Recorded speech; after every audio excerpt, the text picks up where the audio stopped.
안녕하세요. 이주영 변호사입니다. 오늘은 상속이 이루어진 후에 이제 그 고인의 부동산에 대해서 상속 등기를 하거나 아니면 고인 예금 통장에 있던 예금을 인출해야 되는데 상속인 중에 부재자나 행방불명자가 있는 경우에 이 문제를 어떻게 처리해야 되는지에 대해서 말씀을 드릴게요.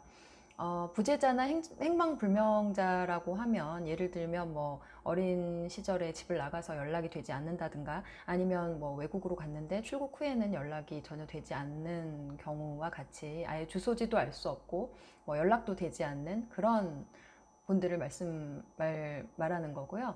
그런 경우에 부재자나 행방불명자가 상속인 중에 있으면 부동산 등기를 하려고 해도 상속 등기를 할 수도 없고 또 예금을 인출하려고 하는 경우에 상속인들 전원이 와야만 가능하다라고 하는 경우가 있거든요. 그래서 예금 인출도 할 수 없고 그런 식으로 불편을 겪는 경우가 있어요.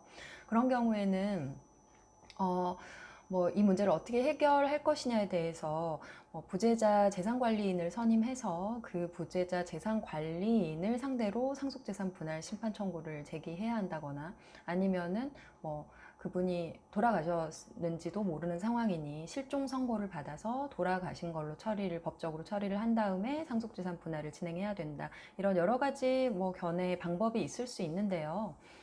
가장 간편한 방법은 그 부재자나 행방불명자를 상대로 상속재산 분할 심판 청구를 하는 것입니다. 그래서 법원에다가 그런 식으로 상속재산 분할 심판 청구를 하게 되면 법원에서는 그 부재자가 일단 주민등록상 주소지가 어디인지를 조회를 하게 되고요. 그 다음에 출입국 사무소, 그 다음에 경찰서 이런 그 사실 조회를 통해 가지고 그분이 외국으로 출국하셨는지 아니면 어떤 범죄자로서의 조사받은 그런 행적이 있는지 이런 것들 여러 가지들을 조사한 다음에 그 부재자의 어떤 지금 현재 거소라던가 아니면 연락처 이런 것들을 확보하게 되거든요. 그러면 그분에게 만약에 연락이 돼서 그분이 상속재산 분할에 참여 의사가 있다고 하면 이제 그분이 그 상속재산 분할 소송에 참여해서 같이 상속재산을 분할받으면 되는 것이고요.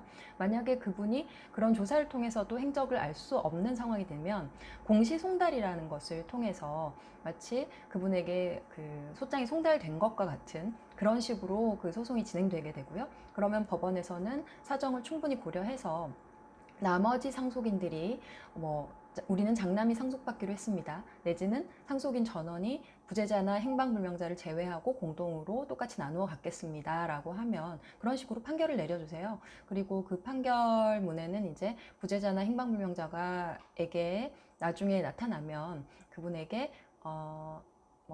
그 상속분에 해당하는 금액을 지급하라는 식으로 판결이 내려지고요. 그래서 결국 그 부재자나 행방불명자가 나타나지 않으면 그 상속재산에 대한 분할금을 지급할 필요가 없이 그냥 종결이 되는 것이죠. 그래서 그 판결문을 가지고 상속인들은 그 부동산의 등기도 마칠 수 있고 그리고 예금을 인출할 수도 있게 됩니다. 그리고 나중에 그 부재자나 행방불명자가 나타나서 나도 거기에 대한 권한이 있다라고 하면 그 상속분에 상당하는 금액을 지급하면 되는 것이고요.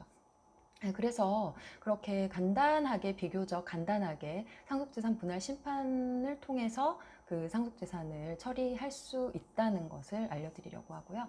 네, 오늘 영상은 여기까지입니다. 오늘도 시청해주셔서 감사합니다. 그리고 좋아요와 구독 부탁드리겠습니다.